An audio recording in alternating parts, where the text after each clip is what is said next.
Hello everyone, Charles Watts here. It is Monday, the start of another week. I hope you all had a very good weekend wherever you are watching this around the world, and you're going to have a good week as well to follow. Plenty to talk about today. We're going to talk about Reiss Nelson, I'm going to talk about Ilkay Gundogan, some comments from Per Mertesacker, rumours linking Timothy Castagne with a move to Arsenal, the Leicester fullback, of course. So we'll go through all that sort of stuff, and we'll have a look at some of your questions as well that you've been firing in from yesterday's video, which sort of focused mainly on the work Edu and the executive team have done in securing all the good contracts that have happened in the last year or so. So let's start on another bit of contract news, shall we, on Reiss Nelson, who is soon to commit, fingers crossed, his future to the club as well.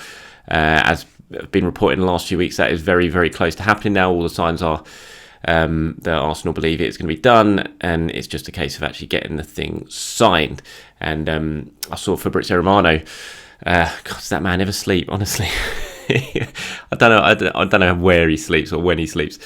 Guy just seems to be working non-stop, absolute machine. He tweeted this morning about that he thought it could be done this week on Reiss Nelson. So, you know, that is very good news. I think I've said it before on these videos, I think it's a really wise move for Arsenal. I think it would have been disappointing had Reiss gone for free this summer. I don't know if he's going to make it at Arsenal during the length of this new contract. You know, is he going to force his way into Mikel Arteta's plans on a regular basis rather than just being a bit of a bit part player? I don't know.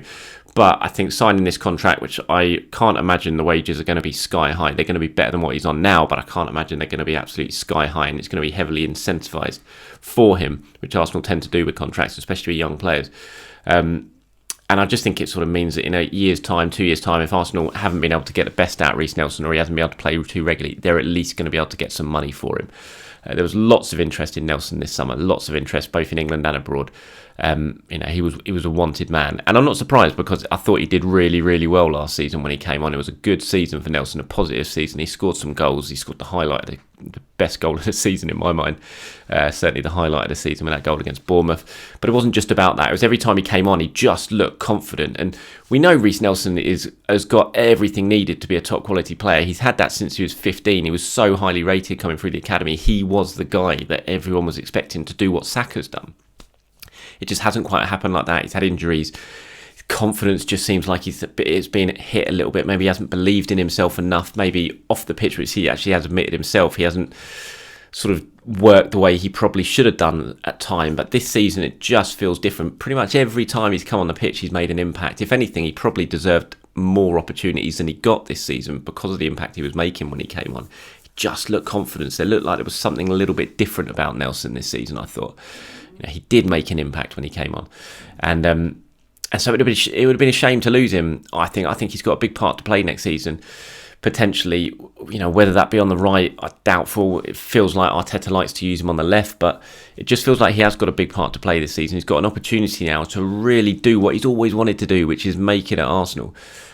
So I don't have an issue. I've seen some people complaining about the contract and thinking, we should have just cut our ties with him. This was the time to go, not being ruthless enough. I don't agree with that. I think Arsenal's shown in the last couple of years they are ruthless when they need to be, but clearly they don't want to be ruthless in this case. They want Reiss Nelson to stay. Arteta wants Reiss Nelson to stay, and ultimately he has decided to stay, which is I think really positive news. And I'm looking forward to seeing what Nelson can do in the coming season. I think he's, you know, if he can continue with this sort of confidence level where he can come on and he can really, you know, change games, make an impact on games, not just float around and, you know, disappear from time to time, which he has done at times during his Arsenal career. But if he can really come on and be an influence like he was last season, then I think it's really, really positive stuff. So looking forward to that announcement when it does come, that Nelson has committed his future to the club, joining the likes of Gabriel, Saka, Martinelli, Saliba, and everyone else in committing their futures to the club. So another good piece of contract business done by Arsenal. Let me know, though, what you guys think. I'm sure some of you might well disagree with me and think that Nelson should have been let go this season. So let me know. Always good to get your opinions down below. Elsewhere, not really too much to report transfer-wise when it comes to Declan Rice. You know, by the time you're watching this video, who knows? It might have moved on by now because those things can happen. But right now, as far as I'm aware, it's all still bubbling away behind the scenes, but nothing really has moved forward. He is due to meet up with England this week unless something happens and he decides to pull out because of how long he's been playing. Obviously only played what was it, Wednesday night, the final. A couple of players have pulled out the England squad. Unfortunately, Saka and Ramsdale haven't. I was really hoping that Bukayo Saka was going to find some sort of mystery injury that he could pull out the England squad and have a proper summer's break, but he's not. He's linked up with the squad yesterday. You've seen the pictures of him with Gareth Southgate and in training.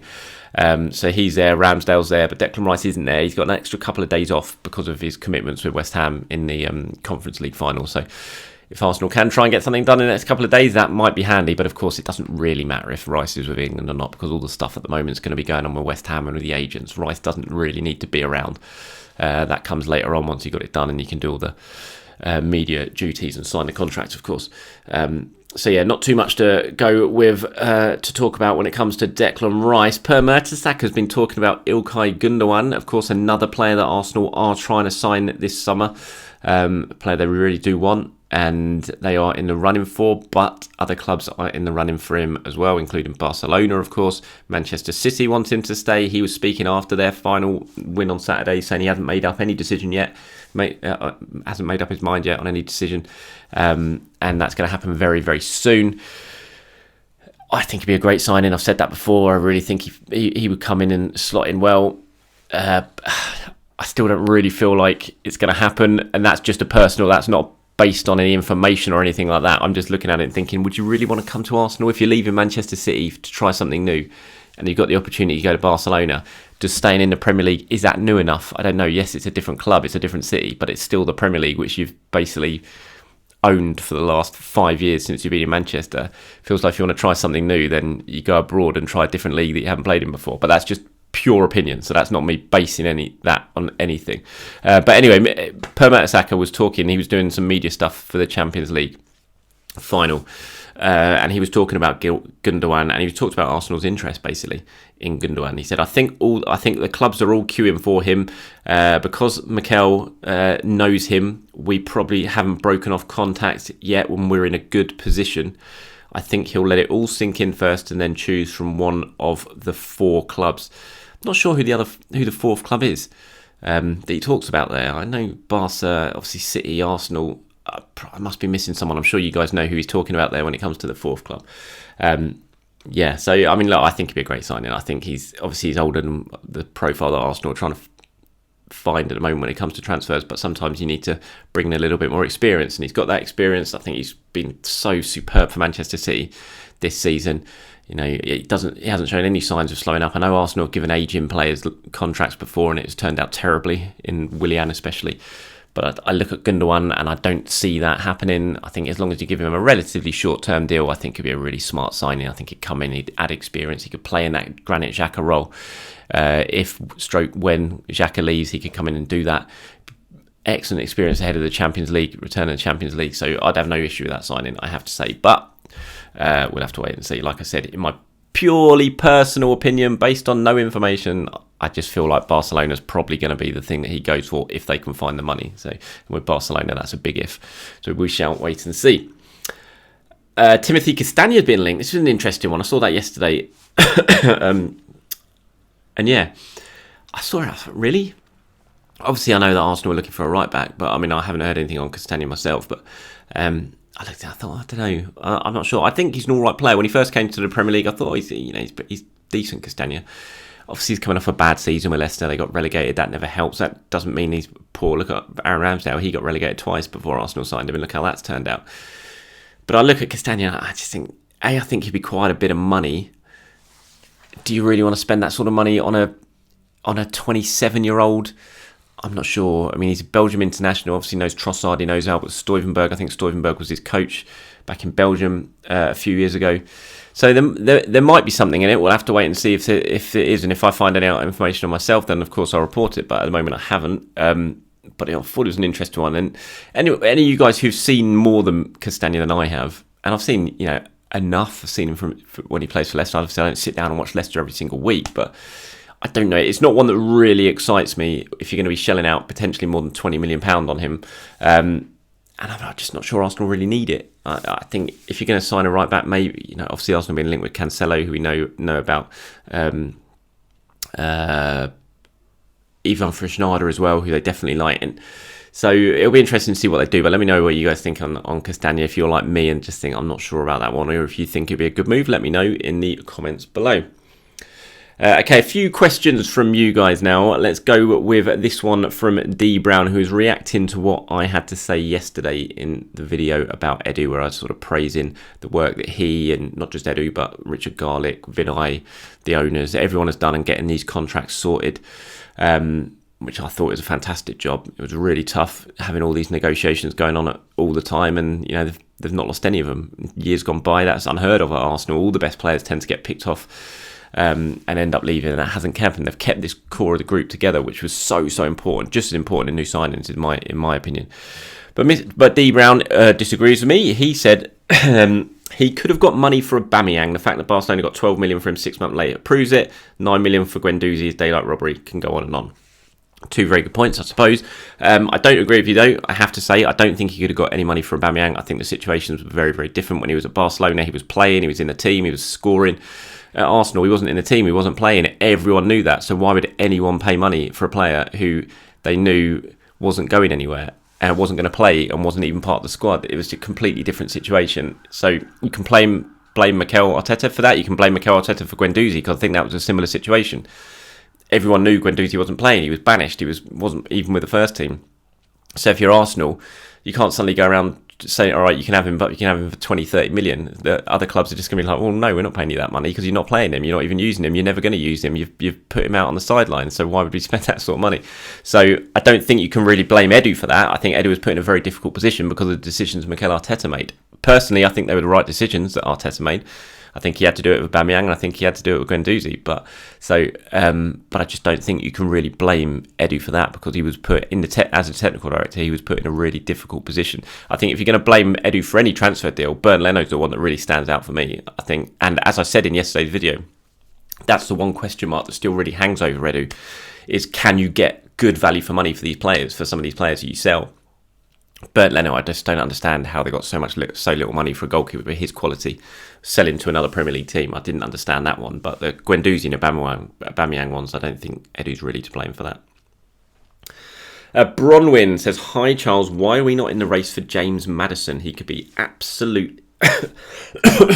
Sorry, got a bit of a sore throat. Apologies for the coughing. Hi Charles, why are we not in the race for James Maddison? He could be an absolute and great understudy to Martin Odegaard. Yeah, I like James Maddison. I think he's a good player. I think there was a time when I thought, Arsenal should be at the front of the queue for James Maddison. I'm not so sure now, just because I thought at that time that Emil Smith-Rowe was probably going to go, given the way he wasn't being used. But now it seems like Emil Smith-Rowe's staying. And with that decision, I don't really think Arsenal should be going for Maddison. I'd much rather give Emil Smith-Rowe a chance to get back to the form that he was showing a couple of seasons ago. He's clearly got the talent to score goals in the Premier League, to set up goals in the Premier League, to cause defences all sort of problems. He's young, he's Arsenal through and through. So I'd rather see him, a lot of work being put onto getting Smith-Rowe back to his best, rather than shelling out 60-odd million for James Maddison. So that's, I believe, I would say that's probably there. Arsenal have also spent a lot of money on Fabio Vieira, like it or not. They spend that money, they want to try and get some money back, get something back for that investment. So I don't think they're ready to write Fabio Vieira off just yet either. They'll put a summer into trying to get him even more prepared for the Premier League, and hopefully he can kick on a little bit next season. So I think that's probably the reason why. Finally, Irfan says, as Chelsea have to downsize their squad, is there a chance they could loan or sell us Mudryk, as he has been considered a flop at the club by some? Do you think that would benefit Arsenal? I've had a lot of conversations with another journalist who covers Arsenal, Sam Dean at The Telegraph. If you don't follow him, go over to Twitter and follow Sam, because he's a brilliant reporter, fantastic journalist. Absolutely loves Mudryk, as I do. When Mudryk looked like he was going to sign, me and Sam were very invested in that deal. We absolutely wanted it to happen. And he always says, I think Arsenal will still end up signing him. He's kind of joking because of Chelsea's situation. So we have talked about this quite a bit. I can't see it. I can't see it happening now. I think because of what happened and how the deal took place, I just think Arsenal probably moved on from that. And I wouldn't be against it. I think Mudryk's a fantastic player still, and I think he's not been helped by going to a club that, in my opinion, quite clearly he doesn't want to go to. He didn't want to go to. He wanted to go to Arsenal. That was so obvious. It was unreal. He, admitted it himself. It was clear he wanted Arsenal. And then suddenly he had to go somewhere else, to a club he hadn't really had his heart set on, and it happened. And then he went into a club that was an absolute mess as well. So he was never going to. They were never going to get the best out of him at all. And if it settles down at Chelsea, and Poch is who I think is a great manager, will come in and they can sort that squad out and limit the numbers, get the numbers down, I think he'll do good things for Chelsea. He's a real talent, so much pace, so much trickery. He just needs to be confident. And I don't think Chelsea will write him off just yet. And even if they did, I can't imagine that Arsenal would probably go back in for him. So, no, as much as I would like it to happen, and I would love Madrid back to come to Arsenal, because I think he's a really, really good player and a really exciting talent. I just can't see it. So, but anyway, Fan, thank you very much for your question. Appreciate it as always. And to the rest of you, please do reply to this with anything you want to know, or anything you've agreed with, disagreed with in this video. Let me know in the comments below, and I'll pick a few of them out and talk about them in tomorrow's video. Thank you very much for watching, everyone. Have a very good start to your week. I'll speak to you soon.